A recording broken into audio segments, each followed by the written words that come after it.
guys, and welcome to the Candidly CREW podcast. I'm your host, Chesley White. And I'm your co-host, Marina Register. So, Chesley. Yes. You took a golf lesson with my golf coach yesterday. I did, yes. Thank you for the introduction. Shout out Kyle Mason with Golf Tech. So, yeah, I went and did the lesson. It was a swing eval, and it was pretty amazing, the technology that goes into that. Let's just say I've changed my grip already. Okay, good. That's one of the first things we looked into. And man, like, so I initially started off hitting the ball and all my shots were going to the right. Just like, I mean, you know, we played multiple times, you know how much I hit to the right. And then he changed the grip and, you know, we still have a lot to fix, obviously. But did he do the Rubik's Cube thing with you? No. He said your swing is kind of like a Rubik's Cube. He's like, we'll fix one thing and it'll look okay. And then you turn it to the other side and you're like, well, that's wonky. And then you have to keep fixing that and rotating around. Yeah. So it's a process. Yeah, so it was really cool. So after we fixed the grip, I was hitting longer and straighter. I mean, it wasn't perfect, but it was definitely a lot better. So we're looking for like, improvement, not perfection. I am excited. So yeah, thanks for the rec. And I got a referral credit. I didn't realize I did. I also got a referral credit from Rich. Yeah, so that was really cool. Yeah. So we have to recommend him to more people in CREW. Yeah. So, guys, I'm just kidding. So, and then you went to the beach this past weekend, right? I did. I had a team for work, actually, that we went to India in January of 2020, and we miss each other. So the four of us met back up at the beach with significant others and just hung out at the Outer Banks, and it was a great time. That's awesome. Super I'm so jealous. Cannot wait to go to the beach. We've got a trip coming up end of July, beginning of August. So perfect. It's hot enough now that it needs to be beach time. Yeah, it's getting very hot. Well, you want to get into today's show? I would love to get into today's show. All right. Well, I'm so excited. Today we are talking with Lindsey Cannon, who is Director of Quest Site Solutions, and I've known Lindsey for a while, but I don't know her story, so I'm really excited to hear it and hear what she has to say about how they started Quest. So I'm also super excited to just check up on her cat because we tend to talk about cats whenever we hang out together. So Lindsey, please give us an update on that first. All right, well, let's bring her in. Hi. So I think first, before we talk about my cat Ro, you have to hear the story about how I found my cat Ro. Love this. So I was on my way home one Friday afternoon, and I live up in Travelers Rest, and I came to the intersection of Roe Ford Road, hence my cat's name is Ro, and Highway 25. And my cat was 8 weeks old trying to cross the 6-lane Highway 25. Oh my gosh. Ended up jumping underneath a Duke lineman truck. I parked my car. I was also 8 weeks pregnant and ran out, and 30, 45 minutes later, we have gotten this cat out of underneath the Duke lineman's truck, and he goes, I don't know what to do. I got to go to work. And I'm like, well, I'm done work. I'm on my way home. So I was like, okay, I'll take it. My husband is not a cat fan, but I showed up with a cat and called my husband. And I'm like, there's a cat in our bathroom and I don't know what to do with it. And the animal shelter does not take animals on Saturday the next morning when we went to go drop it off at the animal shelter. So he's now about 3 years old, and his name is Ro, and he loves my husband. Awesome. That's all we needed to hear. I love hearing about Ro. Yes, that's a great story. Well, cool. Well, so, like I said in the intro, like I've known you for a long time, but I don't really know your story. So, like, tell us how you got started in this industry and what you do, and we'll just go from there. Okay, awesome. I guess the elevator speech of yes, that's right. without being here all day. So I'll back up. So I do site selection and incentive negotiation. So the short version of that is I help companies decide where to locate new facilities all across North America. I got started not long after graduating college. I worked for the South Carolina Department of Commerce. So I was there for a few years, and I was finishing up grad school, and I knew I wanted to do something different, but I thought kind of consulting was what you did when you retired, not when you're in your mid-20s. Yeah, right. And so it just so happened I was looking at various jobs, figuring out where I wanted to go. I was in Columbia at the time, so I kind of had a triangle. I would do Columbia, Charlotte, or Greenville. And it happened that a company called McCallum Sweeney Consulting was hiring for a position. I was like, oh, consulting. Okay, cool. Like, we'll try this out. So it was kind of an accident that I ended up in consulting, but that was back in 2008, and here I still am. Back in 2018, so about 10 years after I joined the firm, the owner decided to retire and shut the company down. So another a bold move. little rush. We had about six weeks notice to figure out what our next plan was, and kind of the team went various different directions, but another colleague and I went over to O'Neill and stood up their site selection firm that is Quest Site Solutions. So we are wholly owned by O'Neill, but we operate independently. And what did you get a degree in college in order to go into that? So my undergrad is marketing management, and my master's is public administration. Interesting.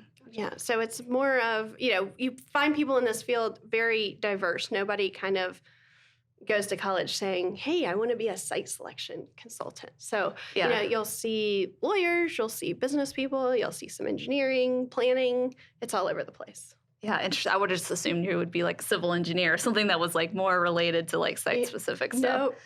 Gotcha. That's really cool. I mean, that it's like you start broad and then you can really go anywhere from that point. Well, in the site selection process, you really do touch a lot of stuff. So you touch the site side of things, but you're also looking at workforce. You're looking at taxes and incentives and a variety of other different factors to figure out what is the ideal location. So, Gotcha. Yes, the engineering side's helpful for the site piece, but, something like accounting is very helpful for the tax and incentive piece. So Makes sense, it's kind of balancing it all out. Okay. It's almost like you're general contracting like all the different specialties to pull it together and get to very much what a site selection really needs to be. Yeah. Very much I know a lot about a little bit. Yeah. Very generalist. Jack of all trades. Yes, exactly. So what does your day look like on that like average day? They're not always the same. There's not really one day that's the same as the other. So it's very project dependent. Okay. So it's very cyclical of where we are in a project and also balancing the different projects. So there's times that I have a lot of desktop work that I'm, analyzing sites. Then there's times that I'm like out in the field, looking at the sites, looking at the communities. But then it's kind of back doing desktop analysis on the taxes and incentives, talking to the different communities that we're evaluating, going back and forth with our client. So there's not really a typical day. And then, also never know when your client's going to pick up the phone and throw you on a tangent to go do something else that you weren't expecting to do that day. Yeah. Have you ever had a moment where you're, like everything is penciling out on paper and you even like maybe look on Google Maps or something, you're like, yeah, this site looks pretty cool. And then you like get up there and get to the site and you're like, no. Oh, yeah. One of my favorite stories that I like to tell people is we were looking at a site and on paper it looked great. Everything looked great. We did the site visit. Everything looks great. And we go out for the site visit. We're staying there and there's 2 transmission lines. Let's say it's like a 100-acre site and we need 100 acres. And in the middle of this 100-acre site, there's 2 transmission lines. And I start flipping through all my maps. This is quite a few years ago, so we didn't have like Google Earth to look at it beforehand. I had to rely on the visuals that was provided to me. And I don't see these 2 transmission lines on any of my visuals. And I look at the economic developer and I said, are those new? I'm trying to give them the benefit of the doubt here. Yeah. And they're like, oh no, that one there, they've probably been here about 10 years. I'm like, they're not on any of my maps. They're like, oh, they're not. Are they going to be a problem? And the utility rep was standing there and I looked at him. I said, those aren't moving. He said, not for your project. Oh, and I was gosh. like, yeah, they're going to be a problem and your site's not going to make it. So, it's a lot easier now with Google Earth and we can do a lot of desktop analysis before we get to that point. But there still are times that, you don't maybe know what the route from the interstate looks like. You can't always judge accurately, okay, is the rail at a grade that you can actually get the rail onto the site, or is the topography going to be too drastic? So you always need to go look at a site. It's hard to do this without getting in the field. Yeah, I was about to say, how often do you travel to like go look at a site? Because obviously, and like how much of like what does your geography look like? Obviously, you're over the whole of North America, but do you tend towards the Southeast, or you have kind of a percentage outside of that? We do a lot of manufacturing projects, which if you think the Southeast is hot for manufacturing, so it's always nice. when we're looking at the Southeast because Yeah. it's close to home. But, like I was in Iowa this past week, and we have a project that's looking out west. So it really just depends, really Interesting. all over the place. And then from how often do I travel? Again, it's really project dependent. There's a period of time when we are doing site visits and we're taking our clients out in the field that it may be a month or two of a lot of travel, but then there's also a lot of desktop analysis and in the office work as well. Did you travel during COVID? A little bit. I actually did not set foot on a plane for quite a while, but I took some absolutely crazy road trips. So one, I drove about 8.5 hours for a 2 or 3 hour meeting and turned around and came home. My but gosh, that was, wow. in the height of it. Yeah. It was like, okay, to protect us, our families and everything, we'll drive. Yeah. So I learned, that was the trip that I learned. I didn't think about this and this was like last summer, how many like places didn't let you go in until I'm like, where did we go to the bathroom? Yeah. Something that's simple as right. everything is just drive-throughs. Yeah. So we pull into Chick-fil-A like, oh, we'll run in, get our food, go to the bathroom. And we're like, oh, no. Yeah. So we learned every time you saw a rest area, we had to stop. So Yeah. I've learned different things traveling during COVID, but now I'm back to flying. I did not drive to Iowa last week. So. Yeah, Thank that would have goodness, been thank miserable. goodness. Ugh. Yeah. So what do you think, or what would you say is the most challenging part of your job, and then what would you say is the most rewarding part?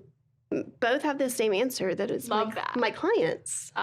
Okay. So a lot of times they don't always understand what we do and the process. We'll send them right to this podcast. Yeah. Well, that's why they hire us, right? They hire us right. for our expertise. Right. But they'll just say, well, what if we look at this? Or what about this? Or, oh, by the way, we gave you the wrong utility spec. So, even throughout a project, a lot of times things are changing based upon them getting new information. Sometimes they just don't have the right team members on the team at the very beginning. So I would say my clients, or they have unrealistic, like, hey, can't you do this in a week when it takes a month? Yeah. And then, but at the same time, helping our clients determine what that location is and seeing them announce in a location that they're going to be successful and be able to build a new facility Yeah. is very rewarding. Yeah. Right. So it's clients. Right, and like when you see a client and you're like pass by their site, you're like, I helped them pick that. Right. Yes. That's really Yes. exciting. That is cool. There are some detours to be like, hey, it's like 10, 15 minutes out of our way, but we gotta go see this building. See, that's exciting. I was wondering, and I had a question. I think I've just forgotten it, but shoot, never mind.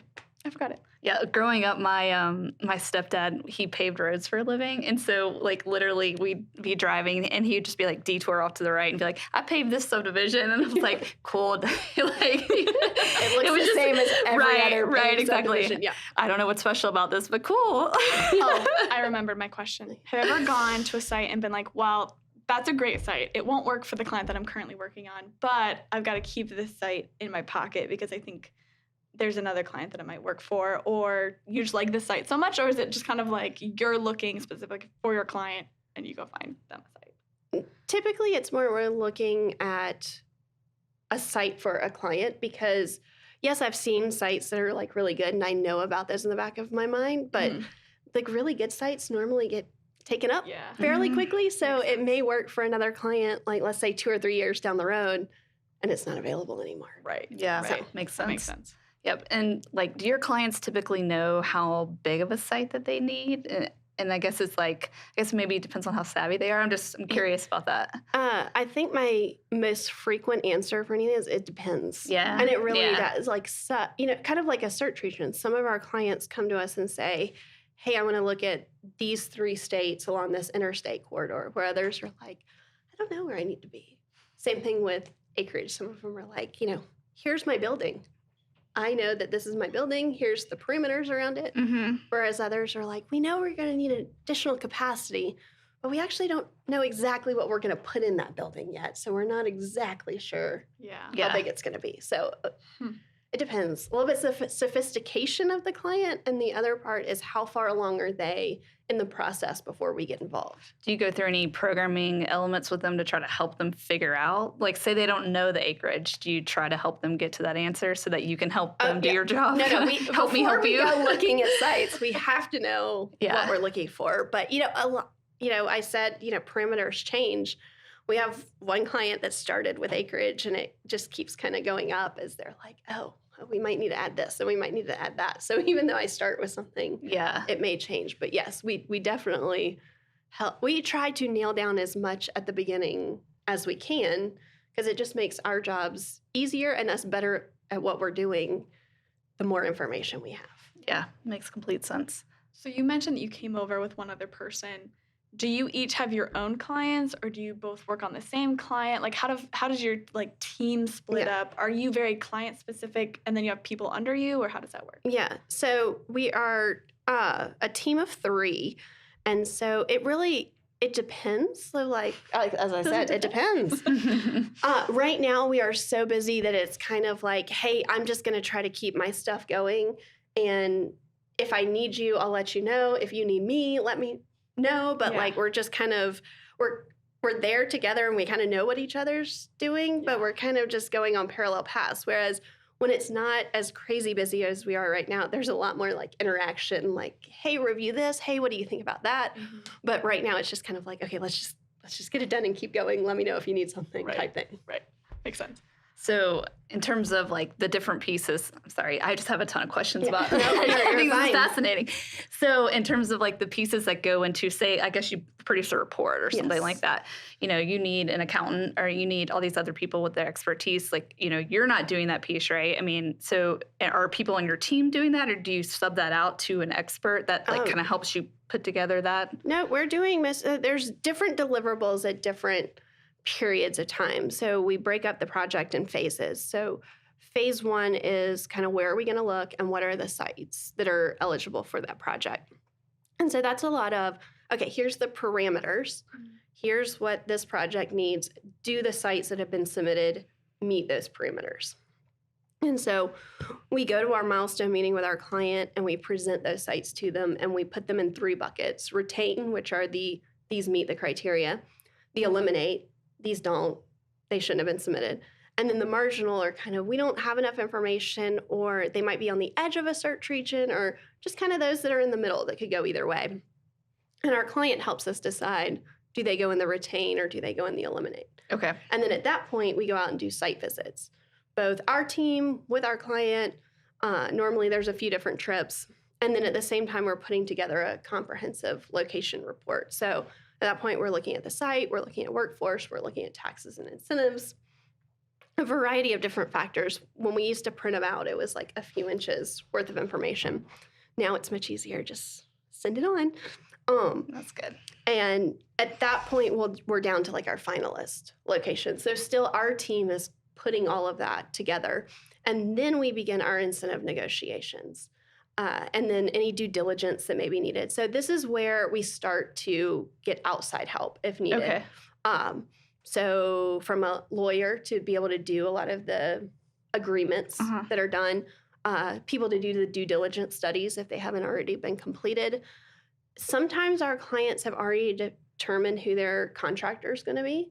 Others wait till the very end. Some bring them in even earlier, but that kind of at this point is starting that process of, okay, we're figuring out where you're going. Someone's going to have to build this. Right. So that's kind of where O'Neill and O'Neill Constructors comes in, right? If it works out. If they don't have a contractor picked out, they would at least be we've worked with Lindsey. She's under the O'Neill umbrella, that kind of thing. Yes. So a lot of times our clients do come to us already having existing relationships. Right. So with O'Neill, we can kind of hold hands when we need to and say O'Neill who when we need to. So, but yeah, a lot of times they do have that relationship, and then we'll be bringing them in throughout the process. And then at times we do work with O'Neill on projects. So, gotcha. Cool. So let's talk about your career progression. How would you describe it? From getting started at Cullum Sweeney and to where you are now? Is it a straight trajectory? Is it up, down, all over? No, it's fairly, consistent there. I definitely didn't think when I started at Commerce that I would be in consulting. So I guess it kind of was going up, but it was kind of like, oh, I didn't see it going this direction. I guess it was kind of, I took a turn there. Yeah. And then I definitely did not see McCallum Sweeney closing and have that in the plans of, hey, you're going to go over and create this. But so I think everything that's kind of happened, it's been on kind of the same track, but just kind of, I guess, little speed humps, if you will, like just things that I didn't expect along the way. Yeah. There's no way that you could plan for. So No, yeah, not at all. yeah. You also don't plan for COVID happening. So Very true. it's not even True. just like career things. There's, just other things along the way, or, a big project comes along, or you, are juggling too many projects, or, you're worried about where the next project's coming from. So there's a lot of like kind of, I would say, versus a career kind of trajectory, it's more of the things that happen along the way. That's kind of been more of the bumps than where I'm going or what I'm doing. Yeah. Have those been growth opportunities for you? Like, have you looked back and you're like, wow, that really tested me, and now I feel like I'm so much like more mature or stronger or can handle that situation now? I think I'm constantly learning and growing. Yeah. So I feel like all of the little speed bumps along the way are constant opportunities to learn and do better next time. I always say if I'm doing things the same way a year or two down the road, I'm doing it wrong because I haven't done anything to improve what I was doing. So I like to continually be changing, thinking of things, how to do it differently and better. Makes sense. Yep. So do you have a mentor? And if so, what does that relationship look like? How did it come to be? I have lots of mentors. It's been, some have been with me, I feel like, through most of my career. Others have been at different points in time. Excuse me. And some are local, some are spread all over. Mm-hmm. But I think all of them, the key thing is, one, I touch base with them, I say fairly regularly. Let's say quarterly or every 6 months. Mm-hmm. Depending on who they are, I touch base different times. But they're always there when I need them and need that sounding board. And I think the other thing about all of my mentors are none of them are going to sugarcoat anything. That's one of the things That's great.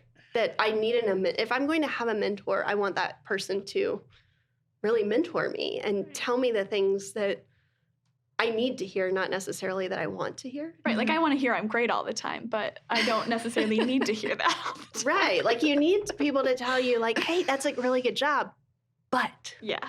And, I think that's the common denominator of all of them is they are willing to say the things that I don't always want to hear. Right. But that you have to in order to grow. Because exactly. if we can't understand where we have something that's failing, or, you can't improve if you don't know what needs to improve. Right. And so there has to be something that you didn't do very well in order to improve. And there's things that we don't see ourselves. Right.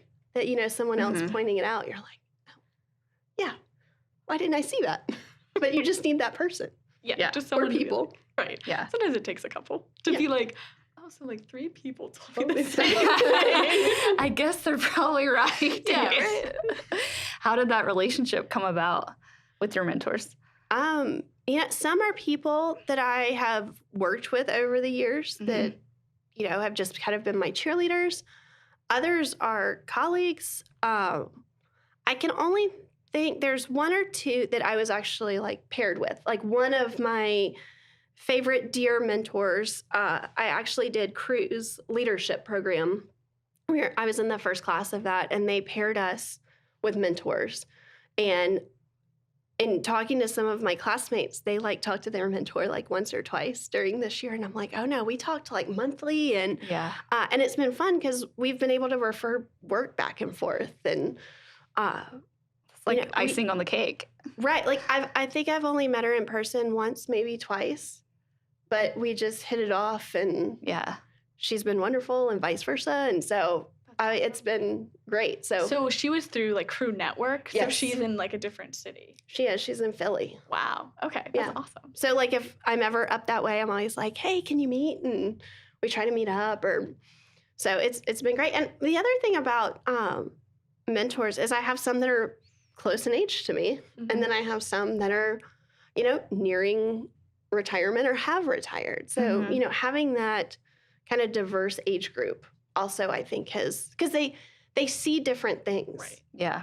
So, they're not always all telling me the same thing, which is actually very helpful when you look at your career trajectory and where you're going and what you need help with. Yeah, absolutely. Someone that's been doing it for 40 years is going to see it differently than someone that's been doing it 10 or 15 years. Really Right. cool. Yeah. I love that. Yeah. Well, what kind of career advice would you give to someone that was looking to get into your industry? We talked about it a little earlier is, you have to know a little bit about everything. So being open to kind of learning. There's some of my clients that I get that I have no clue what they do. Like they're what they make, but I have to go learn a little bit about that industry or their specific process. So it's like that constant learning. You have to do that one. The variety that we see. So being able to adapt to not having that standard day that you don't know what's coming at you. I would say also the time management, being able to juggle multiple projects. I'm probably failing at that right now because I have all of my projects are super busy right now. And I'm like, okay, I'll do one of this and then I'll do one of this and one of this. And so that way I've touched all of them. Right. So they've been touched. Right. Have they been moved forward? We don't know. Yeah, exactly. I actually said this week, every day I'm going to cross one long-term thing off, getting a deliverable out the door. I'm like, if I could do one a day, I'm doing it. I haven't finished today's yet. So that's what I was working on before I came over here. There's still time in the Yes, exactly. Yeah. But so I would say the time management, and then also understanding that we don't work typical schedules. I have a typical work week, but it depends on what's needed. Or last week, I was on the road all week. But just because I'm on the road doesn't mean my other projects stop and my emails just don't happen. So I get to a hotel at night and I'm trying to catch up on some of those things. So it's very kind of untraditional in that sense. Yeah. So that's Which a lot of for some different people, things. Yes, it's a lot of different things. If someone is looking at consulting, it's not like, oh, I think that would be fun. It is fun, but there's also a lot of hard work and a lot of other kind of with any job. There's negatives and there's positives. Sure. But it does seem like you need to have kind of a high level of flexibility. Yeah. And also a desire to help your customers or your clients. Yeah, you have. This is a job that you really have to love and enjoy what you're doing. It can't just be, oh, that's interesting. I might can do that. You really have to have. I can do that 40 hours a week, I guess. Yeah. I think you have to have a passion for doing site selection to really be good at it and thrive. And does your passion or your motivation come from wanting your clients to succeed, or is there some other intrinsic motivation that you have with your job? For me, a part of it is the challenge of finding them the ideal location. So part of it's that, but then also, you want your clients to be successful. So, you're helping them make that decision, and then you kind of can. I think the other thing for me is you watch it. It doesn't just happen and then it's gone. As we were talking earlier, you see it. Yeah. And though you kind of follow them for years down the road, how are they doing? Are they growing even more? So I think that piece of it too, and knowing that, you're making a difference not only in this company, but in the community where it's going to. Typically, if they've hired a consultant, it's a pretty large project that's going to make a big impact on the community. So knowing that, you're changing lives too by where you locate this thing. Yeah, that's really cool. That's a good point. Well, and, if your client is successful, then they're going to tell all their friends, hey, Quest Site Solutions helped us out with this, and then it's just hopefully going to... That would be ideal. Right. We actually do have a lot of... People always ask, oh, where do you get your projects? And we actually have some team members have been at multiple companies. So they go to a new company, and that company has a project, and they'll give us a call. So it's, that's kind of the best advertising is the word of mouth. But when someone hires you multiple times at multiple companies, you're like, okay, I'm doing something right. Yeah, right? There's some value here. That's a awesome. promoter, I think is what they call it. So where do you see yourself going? Do you have any, you seem like a long-term goal maker. Do you have any 5-year, 10-year goals? right now it's like, can I survive? No. I feel like right now I have like a 5-week goal. No. we've asked multiple people here on the podcast that too, and a lot of times they're like, well, this year is a little different. It's kind of changed what the goals look like. I really don't.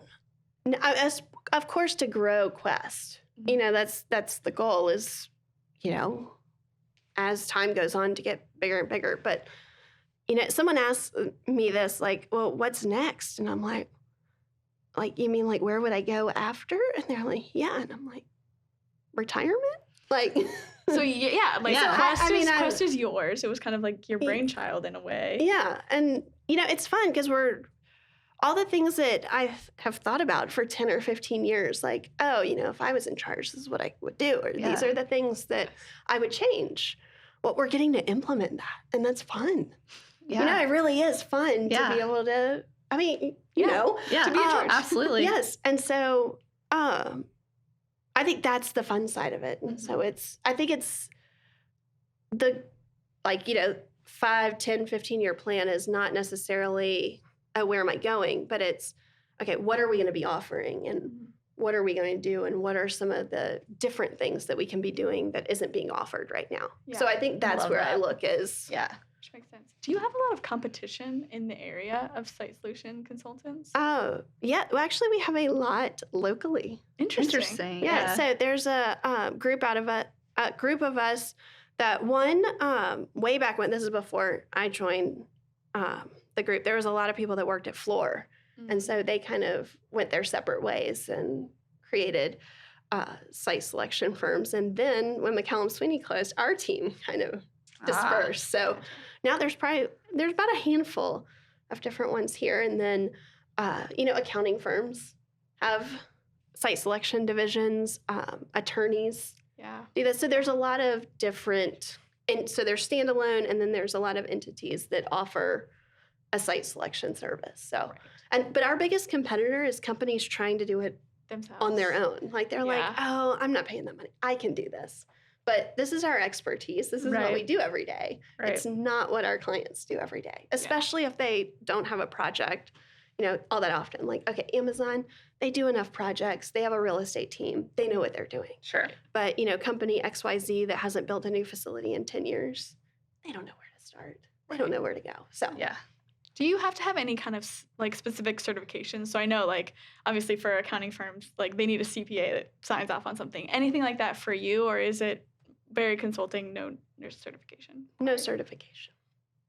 Interesting. Perfect. So, since you started your own company, essentially, how have you guys set things up in terms of flexibility and with work life? I mean, that was for us starting our company, that was huge in defining our culture and how we were going to be. And I know you have a young son just like I do. How has the work-life balance and culture been? That's one of the things that, we do. We care about each other and we like each other, if you spend as much time around people as we do as a team working, you really get to, sometimes when you're traveling with someone, you really get to know them way better than you kind of want to. That's true for me and Chelsea, but also happens with work too, where you're like, I know this coworker in a different way. And then you start traveling. I mean, think about me on my 8.5-hour road trip. It's not like you just sit there and don't talk to each other. Okay, well, I've been on a 2-hour road trip where my coworker did sit there and not talk to me. That would have been fun. Awesome. I bet that was a lot of fun. Memorable in another way. Yeah. And so I think from that, trying to respect each other's schedules and knowing, one, we're at the mercy of our clients, but, we want to have a life too. So, just trying to keep that balanced as much as we can. And I think we all have really understanding spouses. I was telling someone I'm not going to win Wife of the Year. As I was headed to the airport at 5:30 last week, I put some Tylenol in my child's mouth and told my husband I'll make a doctor's appointment for him when I get to the airport. But I had a flight to catch and I couldn't rearrange it. And, not always winning Mom of the Year or Wife of the Year, but it does, but I think there's a balance. Right. There's going to be seasons of life where you're going to be able to be wife and mother of the year. Maybe. You have very low competition because there's no other wives in that house. There's no other mothers. So in my house, I'm winning it. I like it. Yeah. I'll make you a little plaque if you want me to. Nice. Awesome. Well, I guess it's time to go into our rapid fire 5 questions. Are you ready, Lindsey? I guess. This is where we just showcase personality. You know? All right. I got question 1. What do you like to do for fun? Chase around a 2-year-old is probably number 1. But no, spending time with my family, but then also a good book and a good glass of wine. Oh, I love it. Love that. Where is your favorite place to travel? Anywhere around water. Same. Mm-hmm. Very good. What is your favorite business-related book or favorite book in general? Ooh. All right, this one's hard. I would say one of my favorite books is Pat Conroy's Beach Music. I'm going to go with that. I don't know which one my favorite business one would be. Yeah. Okay, we're keeping all of these because we've had some good books recommended. Yeah, so we're starting a running list. Okay. A current TV show that you're watching? Whatever my husband chooses. I'm not a TV person, so I'm... That's fair. I bet he likes that. He's like, hey, I get to watch whatever I want. I have veto power. Oh, okay. There are times Fair I'm enough. like, no. Watch this on your own Absolutely not. time. Or the other day I was like, I want to watch that. He's like, well, let's see what else is around. I'm like, no, I want to watch that one. And he's like, what? Because I don't have strong opinions about what I'm watching on TV or what I'm eating. Like, I just want someone else to decide on those things. Really? I have to make enough decisions. It's true. It's really true. I don't know if eating and TV would be my 2, but there are things that I just don't care I'm about. not picky. Like, I'll eat pretty much anything. So I just don't want to decide what it is. Do you have decision fatigue on those items? Like, you're just making so much other decisions for those? I've always been that way. I was very picky as a child, but after that, I'm like, nah, I don't care. You just realized it was easier to not make the decision. Yeah.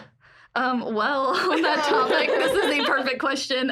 What is your favorite restaurant in Greenville, and what do you like to eat there? Ooh, Well, what is Gordon's favorite restaurant? Yeah.